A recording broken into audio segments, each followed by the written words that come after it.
Hi friends, welcome back to our channel. ഇന്ന് നമുക്ക് വളരെ എളുപ്പത്തിൽ ഒരു ബ്രെഡ് പുഡിംഗ് തയ്യാറാക്കിയെടുക്കാം. അപ്പോൾ ഇത് നല്ല ടേസ്റ്റ് ആണ്, അതുപോലെ തന്നെ നല്ല കളർഫുൾ ആയിട്ടുള്ളൊരു പുഡിംഗ് ആണ്. അപ്പോൾ ഇതെങ്ങനെയാണ് തയ്യാറാക്കുന്നതെന്ന് നോക്കാം. അപ്പോൾ ഇതിനു വേണ്ടിയിട്ട് ഞാനൊരു 4 സ്ലൈസ് ബ്രെഡ് എടുത്തിട്ടുണ്ട്. ഇനി ഇതൊക്കെ ഒന്ന് കീറി ഒരു മിക്സിയുടെ ജാറിലിട്ട് ഇട്ട് കൊടുക്കാം.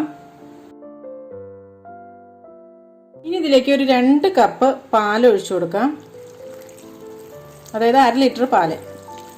ഇത് നന്നായിട്ടൊന്ന് അടിച്ചെടുക്കാം. അതായത് ഇപ്പോൾ നന്നായിട്ട് അരച്ചെടുത്തിട്ടുണ്ട്. ഇനി ഇതൊരു സോസ് പാനിലോട്ട് മാറ്റാം.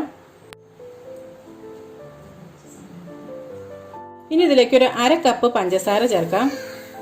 ഇനി ഇതിലേക്ക് 1 ടേബിൾ സ്പൂൺ ജലാറ്റിൻ ചേർത്ത് കൊടുക്കാം. ഇനി ഇത് സ്റ്റൗവിൽ വെച്ച് നന്നായിട്ടൊന്ന് കുറുക്കിയെടുക്കണം. ഈ ജലാറ്റിനൊക്കെ നല്ലപോലെ മെൽറ്റായിട്ട് വരണം. ജലാറ്റിന് പകരമായിട്ട് അഗർ ഉണ്ടെങ്കിൽ അത് ഉപയോഗിക്കാവുന്നതാണ്. ഇത് ഇപ്പോൾ ഇത് നന്നായിട്ട് കുറുകി വന്നിട്ടുണ്ട്. അപ്പോൾ ഫ്ലെയിം ഓഫ് ചെയ്തു. കണ്ടോ, ഇതൊരു 3 ബൗളിലോട്ട് ആക്കിയിട്ട് മാറ്റിയിട്ടുണ്ട് കേട്ടോ.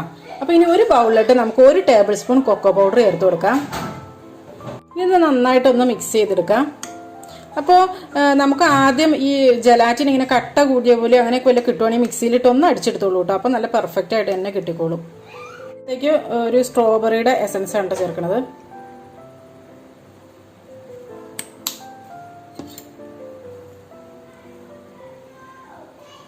കുറച്ചൊരു കളറും കൂടെ ചേർക്കണം കേട്ടോ, എന്നാലും നല്ലൊരു റെഡ് കളർ കിട്ടാൻ വേണ്ടിയിട്ട് ഒരു ഡ്രോപ്പ് ചേർത്താൽ മതി.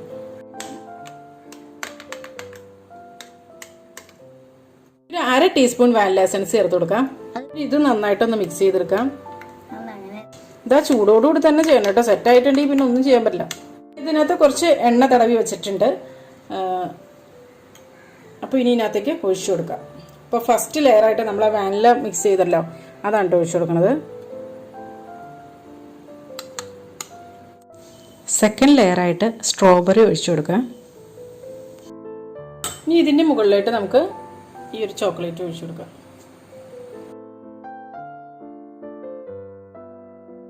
അപ്പോൾ ഇനി ഇതൊന്ന് ഇങ്ങനെയൊക്കെ ആക്കി കൊടുക്കാം കേട്ടോ. ഇനി ഒരു ടൂത്ത് പിക്ക് ഉപയോഗിച്ചിട്ട് അതായത് പോലെയൊക്കെ ഒന്ന് ആക്കി കൊടുക്കാം. അപ്പോൾ നല്ലൊരു ഡിസൈൻ കിട്ടും. ഇത് കട്ട് ചെയ്യുമ്പോഴാണ് നമുക്കത് മനസ്സിലാവുള്ളൂ കേട്ടോ, നല്ല പെർഫെക്റ്റ് ആയിട്ടുള്ളൊരു ഡിസൈൻ കിട്ടും. അപ്പോൾ ഇതിന് ഈ സ്ട്രോബെറിക്കൊക്കെ പകരമായിട്ട് നിങ്ങൾക്ക് ഇഷ്ടമുള്ള ഫ്ലവേഴ്സൊക്കെ വേണമെങ്കിൽ എടുക്കാം കേട്ടോ. പിന്നെ ഇതിന് മുകളിലായിട്ട് നമ്മൾ ആ വാനില കുറച്ച് ഇട്ട് കൊടുക്കുകയാണ്. അപ്പോൾ എന്നിട്ടും ഇതുപോലെ തന്നെ എന്താ പറയുക, നല്ലൊരു ഡിസൈൻ കിട്ടാൻ വേണ്ടിയിട്ടാണ് കേട്ടോ ഇങ്ങനെയൊക്കെ ചെയ്ത് വയ്ക്കുന്നത്. കുറച്ച് ഓരോ ഡ്രോപ്പായിട്ട് ഇട്ടിട്ട് ഇതെല്ലാം കൂടി ഒന്നിച്ചൊന്ന് ഇങ്ങനെ വരച്ചെടുക്കുകയാണ് ചെയ്യണത്. അപ്പം നല്ല ഭംഗിയായിരിക്കും അത് കാണാനായിട്ട്. നമ്മൾ കട്ട് ചെയ്ത് വയ്ക്കുമ്പോൾ നല്ല രസമായിരിക്കും കാണാനായിട്ട്. അപ്പോൾ ഇതൊരു ഇനിയൊരു ക്ലിംഗ് റാപ്പ് വെച്ച് കവർ ചെയ്ത് നമുക്കിത് ഫ്രിഡ്ജിലിട്ട് വയ്ക്കാം. എന്നിട്ടൊരു 2 മണിക്കൂറൊക്കെ കഴിയുമ്പോഴത്തേനും ഇത് സെറ്റാവും. എന്നിട്ട് വേണം ഇത് ഉപയോഗിക്കാനായിട്ട് കേട്ടോ. അപ്പോൾ അതായത് ഇപ്പോൾ സെറ്റായിട്ടുണ്ട്. ഇനി നമുക്കത് കട്ട് ചെയ്തെടുക്കാം. അപ്പോൾ നല്ല ടേസ്റ്റി ആയിട്ടുള്ള പുഡിംഗ് റെഡി ആയിട്ടുണ്ട്. അപ്പോൾ ഇതെല്ലാവരും ഒന്ന് ട്രൈ ചെയ്ത് നോക്കൂ കേട്ടോ. അപ്പോൾ നല്ലൊരു റെസിപ്പിയുമായി വീണ്ടും കാണാം. എല്ലാവർക്കും നല്ലൊരു ദിവസം ആശംസിക്കുന്നു. അപ്പോൾ നാളെ രാവിലെ 8 മണിക്ക് കാണാം. Thank you for watching Aisha's creations.